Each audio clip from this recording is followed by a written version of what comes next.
Hello, আসসালামু আলাইকুম viewers, আপনাদের জন্য জলপাইয়ের আচার রেসিপি নিয়ে এসেছি। চলেন তাহলে দেখা কিভাবে আচারটি তৈরি করব। প্রথমে আমি জলপাই নিয়েছি, বড় বড় জলপাই নিয়েছি। জলপাই দেওয়ার পর এবার আমি কড়াইতে সরিষার তেল দিয়েছি। আপনারা পরিমাণ মতো সরিষার তেল দেবেন এবং আমি রসুন, শুকনো ঝাল, তেজপাতা এবং জিরা দিয়েছি। দেওয়ার পর ভালো করে নাড়ে নেবেন।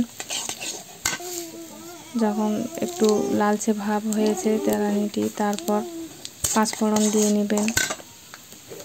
দেওয়ার পর ভালো করে নেড়েছে এর ওপর একটু চিনি দিয়ে নেবেন। চিনিটা একটু ভেজে নেবেন,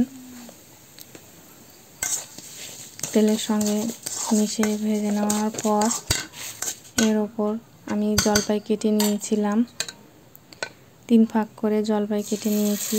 একটু জলপাই থেকে পানিও রেখেছি যেন চিনিগুলো গলে যায়। ভালো করে নাড়বো। নাড়ার পর আমি ঢাকনা দিয়ে ঢেকে রাখবো সিদ্ধ হওয়ার জন্য, যেন জলপাইটি একটু সিদ্ধ হয়ে যায়। এরপর এই যে দেখুন, আমার জলপাইটি একটু সিদ্ধ হয়ে গিয়েছে। আপনারা একটু দেখবেন আপনার সিদ্ধ হয়েছে নাকি। আমি লবণ দিলাম এবং হলুদ একটু দিয়েছি।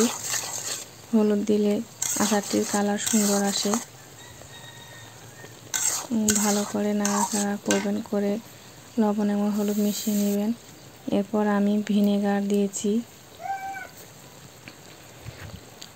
ভিনেগার 2 চামচের মতো দিয়েছি, যেন আচারটি আমার নষ্ট না হয়ে যায়। এবং ভিনেগার দিলে আচারটি অনেক দিন ধরে সংরক্ষণ করে রাখা যায়। এরপর আরেকবার ঢেকে রাখবো। এই যে দেখুন, আমার আচারটি প্রায় হয়ে গেছে। আমি এর ওপর একটু মশলা দিয়েছি।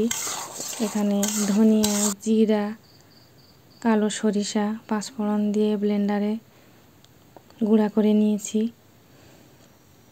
এরপরে যে দেখুন, আমার আচারের কালার চলে এসেছে এবং ভালো করে নেড়ে চেড়ে সুন্দর করে নামিয়ে নেবেন। এই যে দেখুন, আমার আচারটি তৈরি হয়ে গিয়েছে। যদি আপনার আচারটি ভালো লাগে থাকে, লাইক সাবস্ক্রাইব করবেন। খুদা হাফেজ।